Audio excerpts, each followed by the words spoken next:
like you're in a lift, everybody goes quiet. I felt like I was in a lift in the bathroom. There's a lift in the bathroom. It feels like it's going.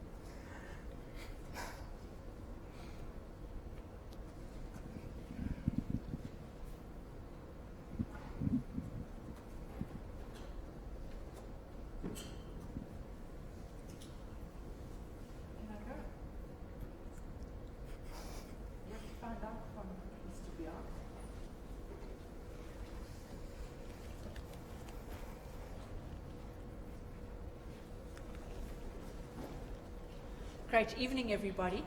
Welcome to Third Thursdays with MEDO.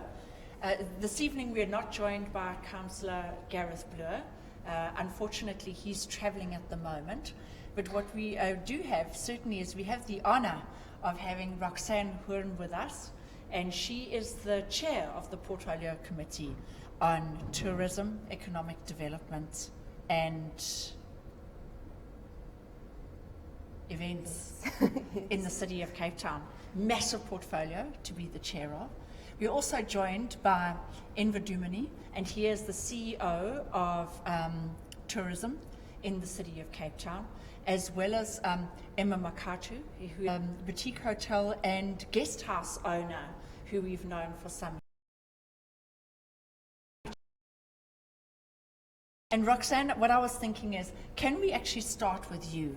Can you just share with us a little bit about the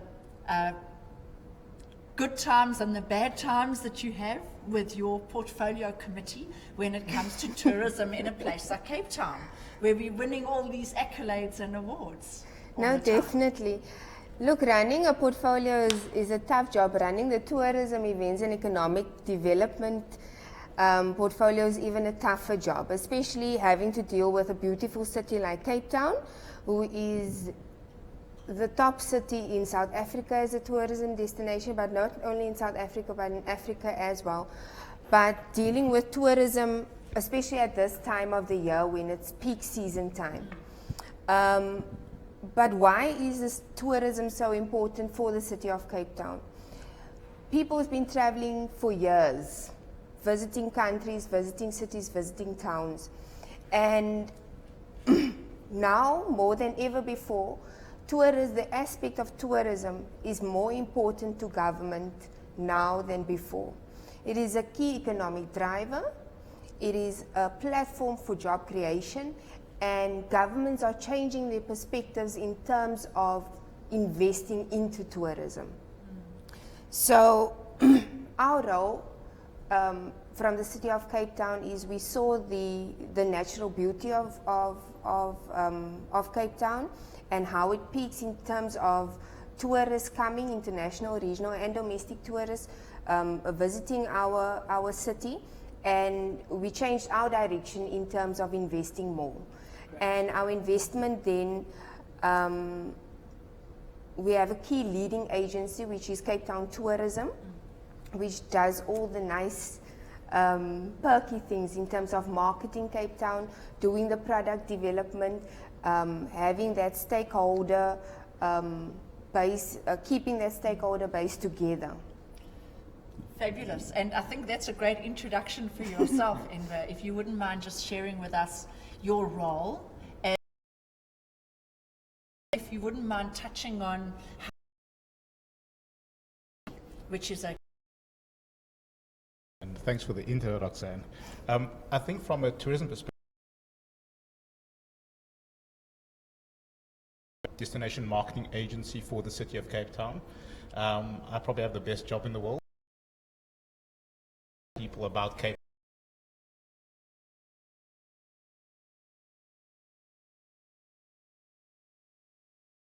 are within the tourism industry within Cape Town. And so our job is kind of the connector between the government, industry, but then also the communities that we are in, and then the visitor. So we have a powerful role to play in connecting each of these elements to make sure that the experience of Cape Town lives up to what we market globally. And then when we look at seasonality, it's been the biggest problem in Cape Town, but also it's a global phenomenon. It's because the biggest challenge for most cities Cape Town is seen as a leisure destination, specifically from the European markets and US markets. They will only come to Cape Town in their winter, which is our summer. And the challenge for us is always about how do we make sure we have a year-round destination as Cape Town, 365 days a year. And by doing that, we can also make sure that the employment, which is then the downstream effect of tourism, is consistent year-round rather than it being seasonal in nature. So we are, as Cape Town Tourism, along with the support from the city and the industry, taking seasonality a lot more seriously and also investing a lot more into winter than we ever did before. Yes, absolutely. And Emma, from your perspective, being a business owner, one of those more than 1,000 businesses actually in the tourism industry creating those jobs that are so badly required. What is your view? How have you been able to overcome the seasonality? And I know that because you are full most of the time. So you've clearly found a solution to that. Yeah. And when you think you've got one of the best jobs, I can tell you mine is much better than yours. Because after you've laid the groundwork, I just sit back and everybody comes through. And I choose and pick as to who's going to sleep at the guest house because we are, full. Season started in October already until February, and these are guests that come every year. Okay. So it's good that we have the city of Cape Town. It's good that we have the wonderful weather, we have the wonderful climate, and statistics tells us that 3%, I think just under 3% of the economy, tourism economy in Cape Town is tourism. Mm-hmm. There has been challenges, but it's about passion. When I started with in tourism, I was passionate about it. I was passionate about what we do, and then in terms of there was employment, job creation. We've got people. We've got a team that is very passionate, a team that is very professional. Otherwise, we wouldn't be in business, because business is about a promise, and once you make a promise, there's expectation to marry each other. But as a service provider, that you have to, your promise, you must exceed the expectation. Either meet, which is minimal, or exceed expectations. So we happy. We're happy with to be in Cape Town. And we also do tours. We invite people to come to Cape Town and we do executive tours. And Emma, what do you do in terms of attracting business people to counteract that leisure season? Do you have an offering that is meant more for the business, the commercial guests for your establishment? Well, because I'm passionate about tourism, I do offer an authentic African experience. And when people come to the guest house, they do have a home away from home feel. So in most cases, you find that your traditional hotels are different to what I offer. So when people come to Zununi Lodge, they know that I will receive them. I give them the meals that they prefer. If they want a menu, we don't have a set menu. They will tell us what they would like to have. We offer an African cuisine, and they will have that. Also, in terms of hours, we're not as rigid as your normal hotels and everybody, and I think that's the competitive advantage that we have. Okay. As a result, we don't off-peak. We don't have off-peak rates. Our rates are the same. Okay. Over the year. Yeah. So you found that you haven't had to discount? No. Not in Cape Town. Right. That's nice for you to hear. No, Roxanne, is that it's always peak. Mm-hmm. And so what I'd like to do is I'd like to come back to you, Roxanne, regarding the business traveller. I saw about 2.5 months ago there was an announcement that said that the city of Cape Town is the conference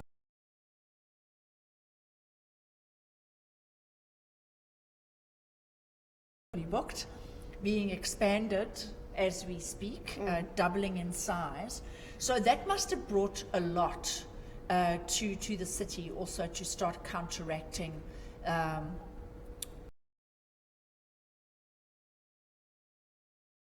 No, definitely. People don't come. Tourism has changed. People are holiday makers. People come here for business tourism. They come here for education tourism, sporting tourism, all these various kinds of tourism. And I just want to add on to Emma. Emma presents herself very well, and she presents her business well. And you can see if you go there, it's a business of quality. And that is what the city of Cape Town promotes, is that we want to premier travel destination of South Africa. And in terms of that, we need to add on our product. And as we see the influx of business tourism coming into, we need to create the platform, we need to create the space for those things to happen. So with the conventions, more conferences, but this is also an opportunity to address seasonality, where businesses like Emma's or other guest houses and B&B can start rolling over and start creating the space for conferencing, because business travel, we should start encouraging it to happen during those winter seasons. Just on the seasonality, and creating a 365 holiday destination or tourist destination, we're really taking it seriously. The Mayor Patricia de Loo, as well as Western Cape Province, Minister Alan Winde, together with key role players in the tourism industry, in the events industry, came together to have a workshop. That is how serious we are about that. And from that workshop, we had key deliverables on what we're going to do from 2016 to 2018. And the focus would be then on how do we develop business tourism, cruise tourism, how do we develop religious tourism. And there are specific programs and actions that we need to implement. And so it gives opportunity for all those in the tourism industry, and then just implement it as we go along. Enver, to come to you, last month Carla arranged for us to have Uber here, and how they've been implementing in the city of Cape Town and really enabling a lot of movement of people around the city. And there's also been a lot of hype around Airbnb, a lot of online booking sites, etc. How are you finding that with the implementation of Uber and Airbnb, that kind of business model, how is that affecting the growth of tourism in Cape Town? I thought it was going to be an easy session. So when we look at social media platforms that allow for the engagement and providing services then to consumers, what the tourism industry has realized is that you need to change and adapt. Because it's fine for you to kind of say one side, well, it's not going to impact on my business. It already has. If we look at Airbnb, Cape Town is the #1 destination for them. As far as I know, I think they've got about 5,000 rooms in Cape Town alone. It's growing at a phenomenal rate according to Airbnb. But we also need to understand what the differences are, because you have traditional hotels that provide a full service. Yes. Whereas Airbnb, you don't get the full service, you just get a place. So nobody's going to do your laundry, clean up, make up your bed, the food, everything else. So it also depends on what the visitor wants. The other thing is also making sure that there's also supportive regulation, because I think the challenge is that they have to stick to certain rules and regulations that have been implemented by local government or national government. And with the social media platforms, they are bypassing that, which also makes it unfair competition. So what we're finding is that there needs to be a medium where we can engage with Airbnb, which as Cape Town Tourism we've already started on behalf of our members, and looking at how do we make sure we can use this platform for the benefit of the industry. So how do we take our product, put it and the industry to find the right levels of regulation so that the competition is also a bit fair. Because I think ultimately what you're going to end up having is people being ripped off. Because that's one of the biggest challenges, is that somebody will put on a fake property, somebody rocks up and they see a vacant lot. then what happens? And it could be out of pocket lots of money. So it's understanding all those nuances, and I think there is appetite and there has been willingness for all these parties to engage and find suitable solutions. But it is how it works and adapt accordingly. Emma, how are you finding it in terms of people booking online? There's such a major trend towards that. I'm not sure if anybody uses a travel agent anymore. How are you experiencing it? Well, like Enver said, it's about adapting. You look at the market, what's happening tomorrow, what's happening today may not happen tomorrow.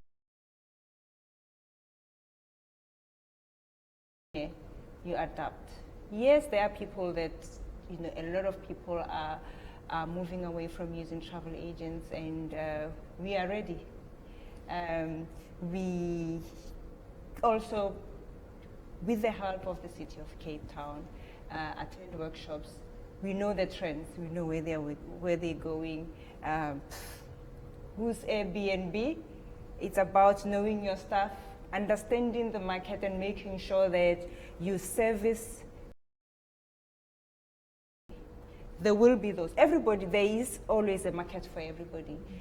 Digital marketing or people going onto the website, we've adapted, and that's how we roll. Fabulous. So just Roxanne, it looks like you want to say just from the online booking and how social media has taken place, our directive to Cape Town tourism was initially visitor centres, and we had all these visitor centres everywhere over Cape Town where people could go on. And as we monitored the numbers going in and out of the visit, it decreased, which means the investment we're doing there became was of no use anymore. So slowly but surely we, through Cape Town Tourism, have closed down, and Inva can give more information around that, close down a few visitor centres and then keep the prime visitor centres, but then also bring in a different kind of product, because everyone is online, have a focus on bringing a visitor centre to our tourists. And I think Inva should then enlighten us on that. I think I should hire Roxanne as my PR manager. She's doing a good job. Thanks, Roxanne. So I think just to give the context is that globally there's these information centres, which are walk-in centres for tourists, increasing exponentially. And because it's human intensive, they are open 365 days a year. Most of the cost sits in people. And what we wanted to do is also not just close down sites and then what happens to the people, because tourism is also about creating jobs. So we were kind of stuck between a rock and a hard place. And then through some clever people in the team, they said, well, why don't we take a visitor information center and put it on wheels? And that's what we did. So we created these mobile information centers that go around the city and can go around the country and promote Cape Town. And there's people in it, so you still have the connection, because I think that's the one thing that sets destinations apart. Everybody's got a mountain somewhere, a city, a landscape, but it's the people that are unique to each destination, and I think that's the one thing that we're also mindful of. So we created these mobile visitor information centers called Tando, which means love, and the hashtag is Love Cape Town, so we kind of did that. We send them out, so they go to events, they hang out at the beach, and what they do is then they provide the full-on services, including bookings now, to the people where they are. And what we found is that this is actually a green vehicle, so it's on solar panels. So it's also about responsible tourism. So we try to marry all the requirements and needs, and then the team become quite innovative in saying, how do we execute that? And that's how we created Tandos. People as far as Ghana want this concept now. It's not unique in the world, but the way we've implemented it is unique. So I think it's also the innovation within Cape Town that allows us to take tourism to go to people where they are, instead of expecting them to come to us.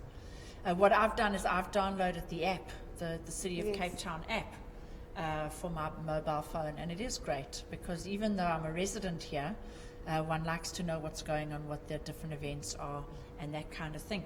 What I'd like to do now is go to the audience and see if we have some questions for anybody. Are there any questions? Can I come up and Michael, can I take your question? Please stand up and introduce yourself. Hi, my name's Michael. The question that I have is, there was an initiative at some stage about being a tourist within Cape Town for the local people like us.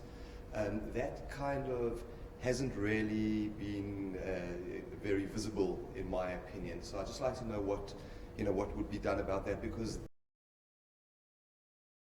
as far as the rand-dollar exchange is concerned, is there some kind of regulation with regards to making it unaffordable for the local population to also enjoy the tourist destination, which are primarily fixtures and features that are attractive to them as well? So I'd just like to hear your point on that. I think, Evna. Can I tackle it? Thanks, Mike. Which is about being. You haven't seen much promotion around it, because what we've done is that it used to be a campaign that used to live at a certain time of the year. And we changed that. We actually do be a tourist in your own city year round. And we do it through the app, through the website. If we look at our web presence, we get about 1.2 million people to our website, of which 60% is local. So we're beginning to provide the content for locals. And probably the blog that receives the biggest was 50 things to do in Cape Town for under 50 Rand. And we produce this information, and we share Cape Town with the locals. But it's also being sourced from the locals. So that's the difference. And we've actually made all our campaigns about being a local in the city, because we also found that there's a global trend of where the traveler wants to hang out where the locals hang out. So the old biscuit mill, or going to the company gardens, etc., is where the locals hang out.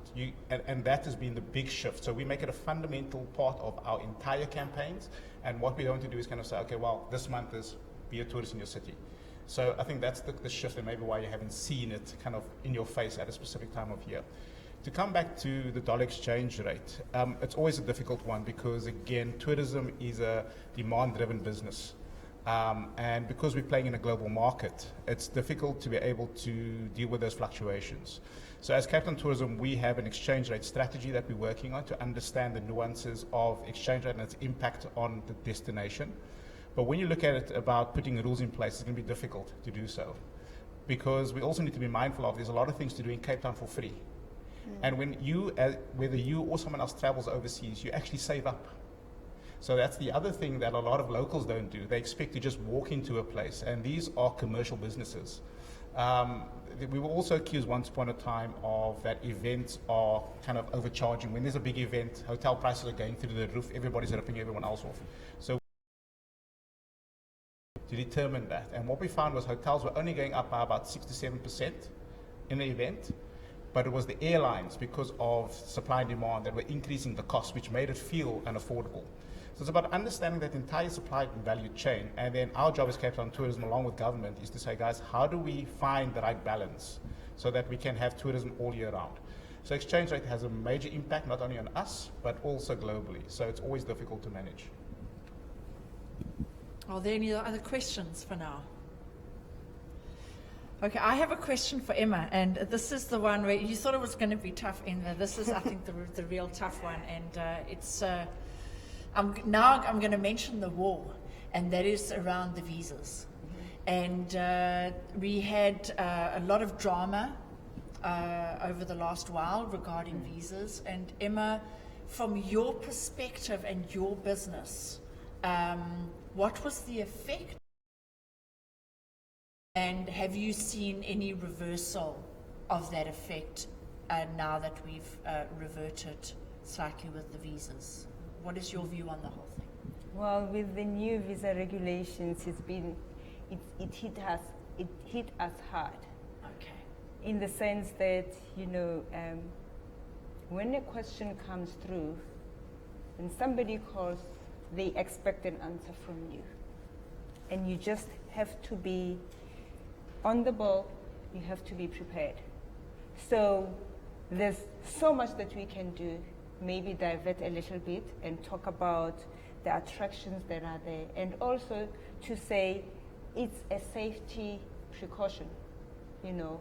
Put the ball back into the court and say, well, this is a challenge, but imagine what would happen if it was your child that was taken out of your country. So yes, anyway. and there have been people that have cancelled. However, we haven't seen any, for one, haven't seen any changes yet. Maybe they will come through because, it takes some time to sink in. And I think it also have to take some time, a lot of training, a lot of information, so that people get to know about these things. Okay. People are not, in most cases, people are not, people don't like change. And Okay. that's one of the challenges, Roxanne, I would your view, view on this. I would agree with Emma. We need to understand the background or why the visa regulation came about, but that it did hit the industry hard.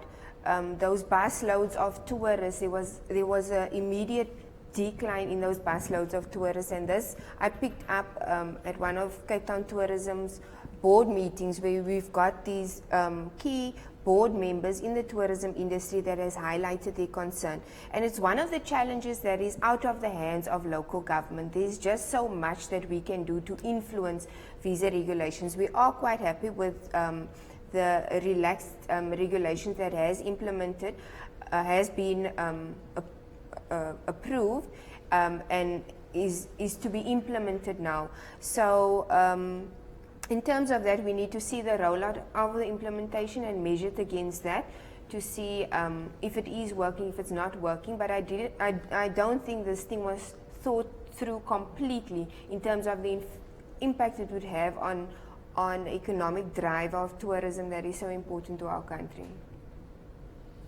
And Enver, from your perspective, it must have been quite difficult for you travelling overseas, selling Cape Town as a destination and having this come up every time.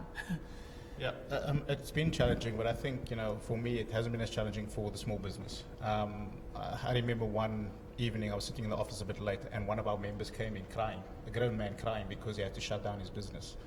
And when you're sitting there, you actually understand the full impact, because as Captain told him, sometimes we are far away removed, but as a business coming in and saying, I've got no more money for salaries, and they said they're not coming. So that is where you actually understand the real impact, and it's difficult to get out of that. But what it does, it spurs us on to want to change the thing. So the biggest challenge around the visas was the confusion it created. We understood the need to protect our borders, child trafficking and all that, and the tourism. But it was the confusion that was created because the standard operating procedures kept changing even up to the day that it was implemented as law. So it's so far to travel to. You're putting up all these rules and regulations. You're making my life difficult. And when we look at tour operators or travel agents, they're saying it's so difficult to sell you, and I'm not getting enough margin on it. Let me sell something that's a lot easier. So the opportunity cost lost to this entire exercise still needs to be calculated. Yesterday, from South African Airways themselves, said if the regulation had to continue, they would have lost 574 million rand. They already lost 1.2 million passengers. Okay, so imagine that for a state-owned entity that's already bleeding. So it just kind of amplifies itself. So the full extent of this impact is still understated, to be honest with you. But again, as a tourism industry, we are resilient. I mean, it's the passion, but it's also, we have thick skin, and we'll get through this over the next few years. Just to add on to that, and what picture you get out of this is that the tourism industry cannot be guided or geared by government. This is a partnership that needs to be formed, and you cannot have Cape Town booming. You will not have Cape Town booming with a fragmented tourism industry. So you need that local industry partners with government. That is essentially a success story for Cape Town, and that is how we've made it work with accommodation people like Emma, and with Cape Town Tourism working with government. So even our regional countries now, we're not competing with them. We need to partner with them so that we can not only make Cape Town before we take the last question that I have for the panel? Everybody okay? Okay, great. What I'd like to do is that I'd like to put a last question to you, to all three of you, and that is, if there was one key thing, key differentiator for the city of Cape Town as a destination, what do you necessarily think that is? A lot of us, we live and die by the mountain, but there must be something that you believe is absolutely essential as a differentiator. Roxanne, should we start with you? I don't think there's one key factor that would be a differentiator, but at an AGM, someone said, be distinct or be extinct. So that really struck me, because what makes us distinct? And there's too many factors about Cape Town. Cape Town is too diverse. We're too diverse in cultures and backgrounds.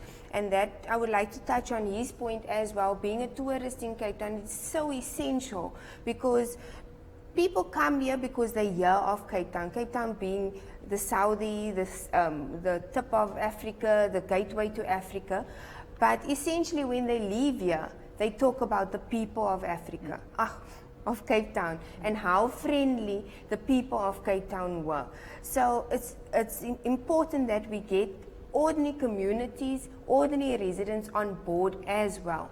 And then the City of Cape Town has for a while been promoting our events calendar. We've got an annual events calendar as we strive to be the events capital of Africa. We've got the capacity and infrastructure to host it.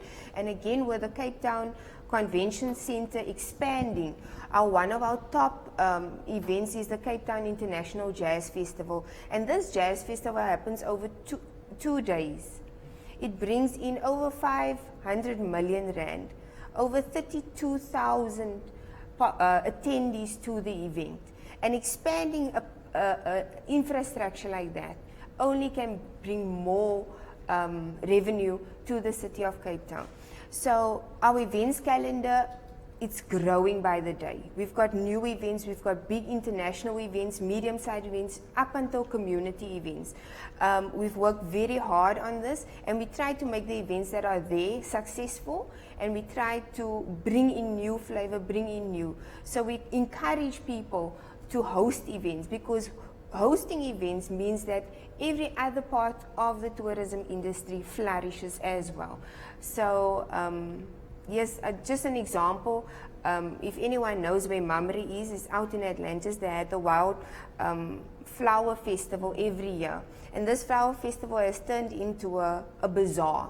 So we took hands with the event organizers, and we've made that to exemplify the culture that sits in Mamre, the heritage. It's a small town, but it is entrenched with heritage. And it's something outside, it's still part of the city, but it lies on the outskirts, and it's like a hidden jewel that is waiting for tourists to come and attract. And through this event, making that event bigger, people get to know Mamre. So yeah, through events and through residents of the City of Cape Town, I think we can make the tourism industry a real success. Inva, from your perspective, what do you think is, what is a great selling point for you when you go out and promote the city? I think there's a few things, like Roxanne said, but it is its people. And then the combination of all the elements, the beauty, the people, the infrastructure, we develop city, we are a city in transformation, which is also another story. But I think for us collectively, it's all these combinations that work, because we've got so much to offer, it sometimes becomes an Achilles heel to sell this destination.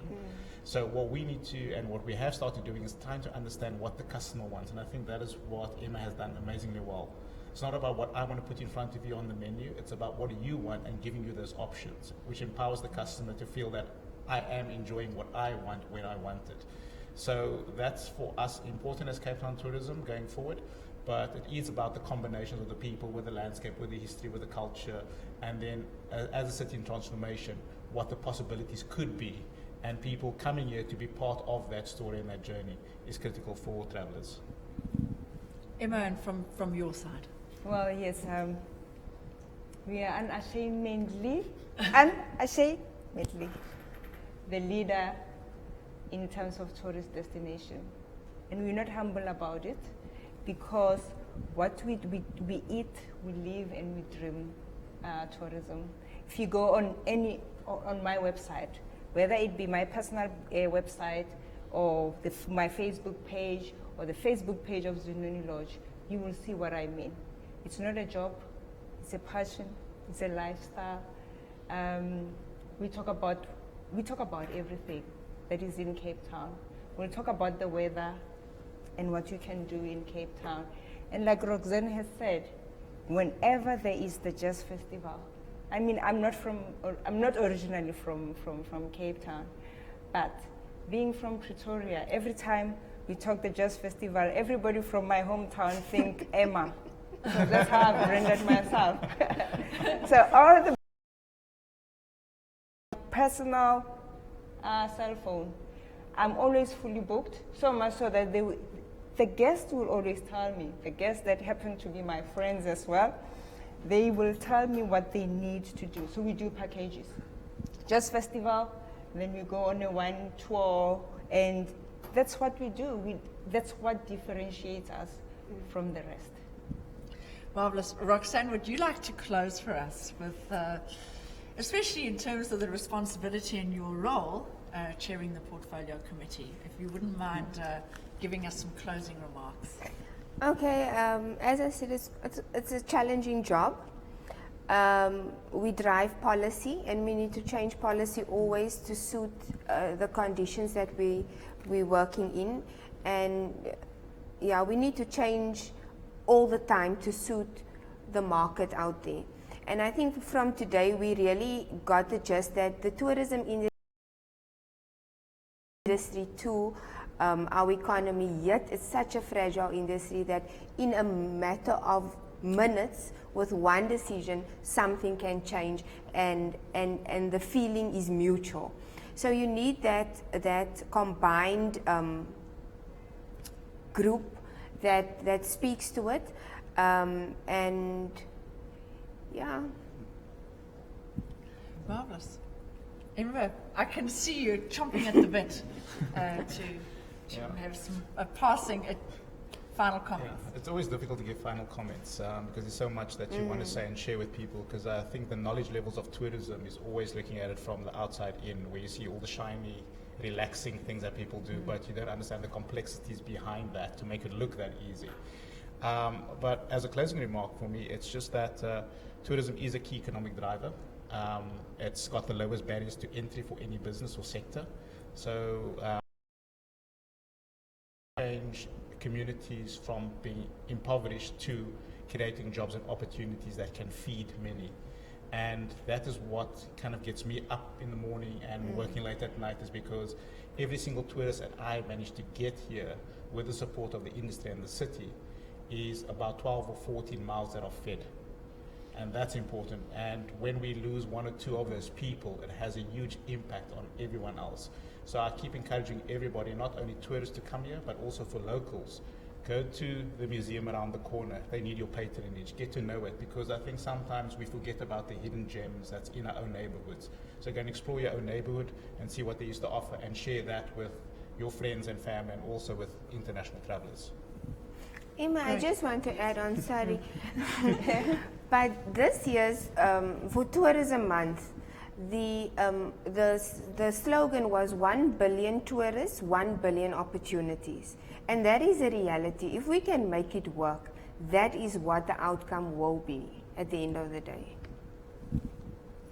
Marvelous. Emma.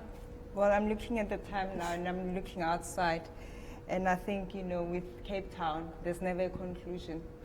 Somebody here, somewhere out there, they're watching the sunset. And after the sunset, they go into Long Street, and after Long Street, there's a restaurant, and so it goes. When people wake up in the morning, they go to the city ICC, so there's never a conclusion. And you'll never get bored in Cape Town. Marvelous. Emma, thank you very, very, very much for that, and also for your your inspiring passion for what you do and for the way that you host people in our marvelous city. And with that, we're going to close. And what we're actually doing is we're closing the third Thursdays for the year because, yes, we're going into hospitality mode as a city, and we're all going to be getting incredibly busy, and we will see everybody again in January, the third Thursday in January. Thank you so much for joining us. Great. Thank you so much.